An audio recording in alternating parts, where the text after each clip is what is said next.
Hi everyone, we've got a slightly different starter for you today. I want you to take a look at this user interface and think about who you think this game is intended for. Pause the video, spend a little bit of time thinking about it, and then when you're ready, press play.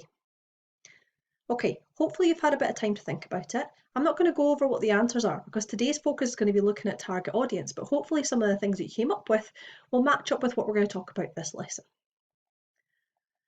Okay, today we're going to be learning about target audience. We will be successful if by the end of the lesson we can describe what a target audience is, give examples of different categories target audiences may fall into, and describe the impacts that a target audience would have on game design.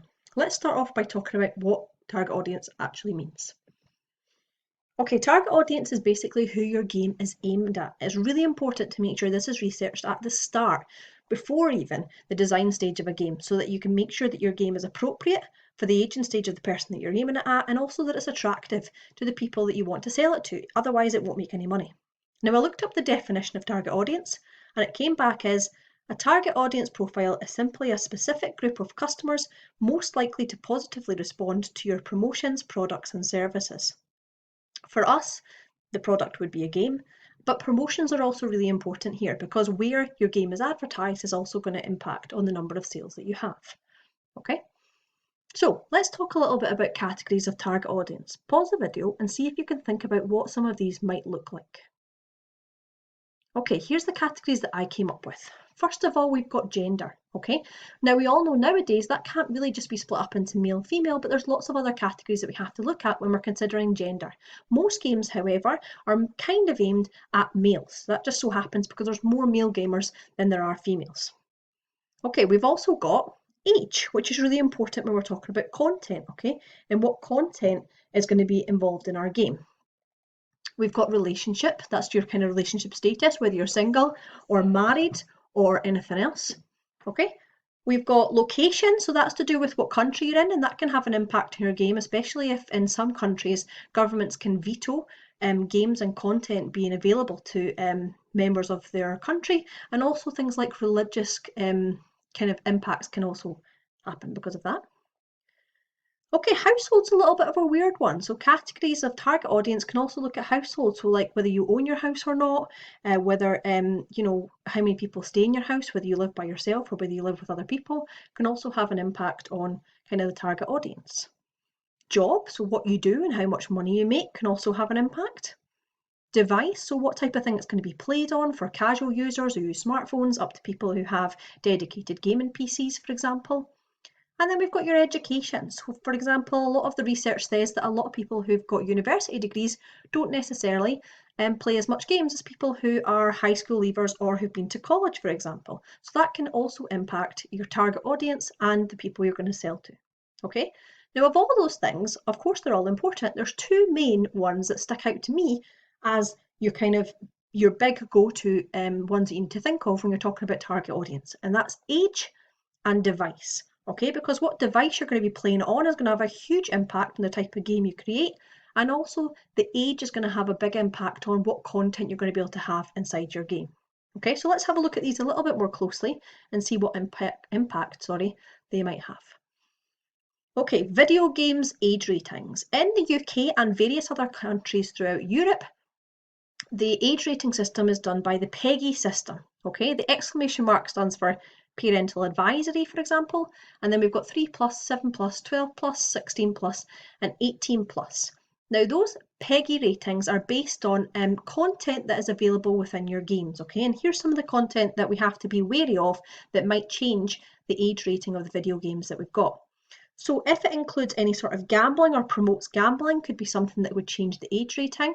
We've also got whether it has in-app purchases, whether it promotes or kind of glamorizes drug taking, whether it could be scary to younger audiences, whether it includes any nudity or sexual references, whether it has any potential to be viewed as a kind of hate crime, racism against religion, that type of thing, whether it includes foul or offensive language, whether it has violence, and whether it allows online gameplay, which can be a worry for parents of younger children. Okay, so your game will be categorized into one of those categories and may have any of these other additional labels applied to it, which will obviously have a big impact on its content and viewability.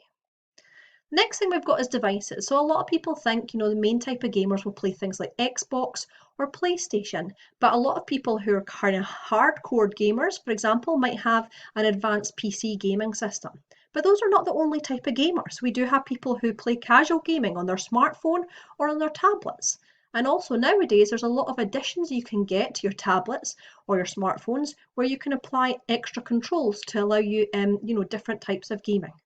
If we go back a little bit, we've got revised versions of things like the Sega Mega Drive or the Wii that some people still use, or the updated version, I suppose, of the Wii now is your Switch that a lot of people use on the go, especially. We've got different types of gaming consoles, for example, like your U-Draw by Wii, or the newest ones nowadays are when we're starting to look at things like virtual reality. And depending on what type of device, what category of target audience you're looking at here, this will have a big impact on the gaming and specifically the controls of the game that you're going to create. Okay, last day we talked about the aspects of game design and the 6 main categories that these fall into. And today's task is going to be looking at how these are affected by target audience. Now what I thought I would do is just quickly grab some user interfaces for some games you might recognise. So here we've got everything from Grand Theft Auto to Fortnite, Minecraft, even some dogs in there. Okay, when you just have a quick look at the user interfaces, can you start to see any differences or similarities that put them perhaps in the same or different target audiences? Okay, is there any that look like they're aimed at specific genders? How do you know? Okay, is there ones that are aimed at younger audiences or specifically older audiences? Okay, can you see ones that potentially are going to have an impact on whether our target audience has a specific education type or from specific countries? Okay, so there's lots of things to consider when we're designing our games. And I just thought throwing you some ideas there and the layouts and the colours and all that type of thing would give you a little bit of an impact as to, how many changes there are just based on things like target audience. Okay, so today's task. Everyone at level 4, level 5 and level 6 are all going to be doing the same thing this week. What I want you to do is choose a game. Now this will be more fun and I suppose probably easier to do if you choose a game that you know well, okay? And probably the more complex the game, the better, but it's up to you. First thing I want you to do is find out what your PEGI rating is and why it's within that PEGI rating, and I will provide you with a link to show you how to do that, okay? You're then going to write a description of your target audience. Now you can decide whether to do, you should do a little bit of research and see if you can find out who the generic target audience of your game that you've chosen is. Or what you can do is, if you're really struggling, then you could make it opinion based. Or if that's not even really working for you, what you could do is just base it as yourself as a target audience and fill out the categories based on yourself, okay? You should be thinking about gender, age, relationship, location, house, job, device, and education that we mentioned earlier on, okay? Then what I want you to do is to explain the impact of the target audience and what it has on the 6 different games features that we spoke about last week. Now to make it easier for you, what I've done is created a template for you to fill out, okay? And I'm going to talk through a wee exemplar in a second, but if you don't have access to a PC or you're doing things on paper, that's fine. Just do exactly the same, but just don't do the pictures, okay? Everything else can be included. Now what I wanted to do was walk you through an example just so you could see the kind of amount of information that I'm looking for each category. I'm not going to read through everything I've created, but what you will be able to do is get an idea of the sizes. And if you want to pause the video and read various slides, then you're more than welcome to do that. Okay, so the game that I chose was Battlefield 1. What I did is I went to peggy.info, that's just www.peggy.info, or it works without the www. And you basically type in the name of your game. So I typed in Battlefield 1. It's really important that if it's a game that has multiple kind of versions, to choose the version or to write in the version that you're actually looking for. It will tell you what your PEGI rating is, and it will tell you why it's been put in that PEGI rating. So Battlefield 1 contained violence and strong language, so ended up in that category. Okay. When I did a bit of research online looking at Facebook advertising figures and Google AdWords statistics, it told me that the target audience for Battlefield 1 was 24-year-old aged males. They were mostly single, from the United States of America. They owned their house, but they lived by themselves. If they worked in the UK, their kind of average job wages that they got were £30,000 a year. In the USA, it was a lot higher, even including the exchange rate. It was £60,000. Most of them were college educated and hadn't went on to university, and most of them were playing on a device, either Xbox or PlayStation. Okay, but this is not exclusive, it's just the majority of people who play Battlefield.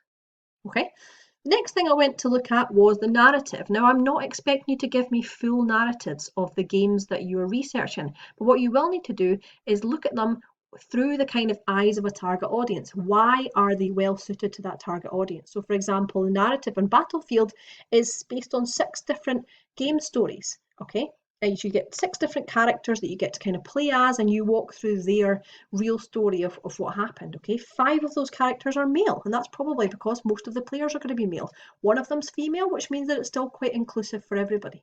Okay, there's a lot of violence and a lot of war in the storyline, which is obviously what the game's based about, but also we know is really popular amongst young males around age 24 because a lot of research that's been done on other games that have been successful, like Medal of Honor and Call of Duty and that type of stuff, and previous Battlefield games, obviously. Okay, games controls, again, not expecting you to list the whole entire game controls, but what you can do, like I've done, is include an image that gives you a bit of an idea. Okay, for games that are aged for sort of males aged 24, they're expecting them to be experienced users, either on console or PC, for example. So there's going to be multiple buttons, multiple game controls. Would be quite difficult for a younger audience to learn, perhaps, but for the prime time gamers, then it's something that will probably be picked up quite easily. We already talked about how in game types, how a lot of first player shooter games have similar controls, and this is the same thing. Okay, a lot of the controls are kept off screen, but they will be controls that they're kind of used to using.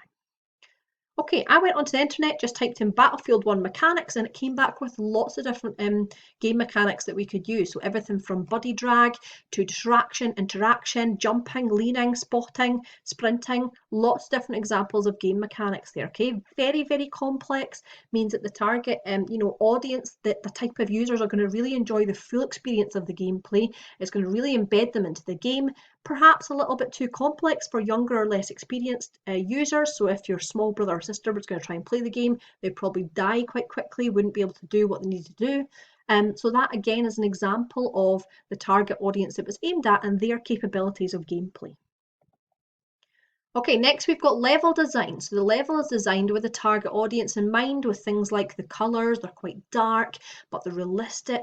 It's set in Battle of War, so the themes had a big impact there on the level design. It's also open world, which can be really overwhelming for a less experienced game user, but for our target audience, that's given them the kind of flexibility and the freedom that they would look for in a game of this calibre. Okay, so that's another thing that you can think about. Not only what the game level design actually looks like, but if there's multiple levels, how do they look different from each other? And also, how are the levels laid out? Okay, is there kind of different bits you can unlock, but only if you're a certain caliber of gamer, that type of thing. Okay. We then move on to character design. Now, a lot of the games usually that you find that are aimed at this target audience have a lot of customization. Okay, yes, the graphics are good. There's lots of different regalia or attire that you can equip with, but usually you get a lot of customization. However, in Battlefield specifically, they haven't went for a lot of customization, and the reason for that really is that you don't get to see your character because it's a first-player shooter. So there was no point in the developer spending ages, coming up with a character design for a character that you would never see when you're playing the game. Okay, so it's really important then to think about what other things they've put in. So they've put more of a focus on the weapons that were being equipped because you can see them as part of the gameplay. So that's something that you could talk about too. Remember, character design doesn't always just mean your playable character, but it could also be characters that you'll see around the world as well, or items and things that you could pick up. Okay, the last one is user interface. Now, a lot of the games that you find that are aimed at your kind of 24, mid-20s aged males and females, I suppose, are really based in kind of prime ability gamers who are going to be looking at a user interface where they want to be fully submerged in the game. Okay, so not a lot of stuff in the user interface, only the main things that are there to help them with strategic straightaway gameplay, things like ammo, maps, what kind of scores there are in the different teams, etc., etc. So talk about what's on the user interface. And obviously for some games like Sims and stuff, the user interface is really, really complex. Okay, so that's the type of thing that I want you to create. Lastly, once you've done the task, have a little think about these 3 aspects. So can you now describe what a target audience is? Can you give examples of different categories that target audience might fall into? And can you describe the impacts that target audience might give on game design? Thank you and see you later. Bye.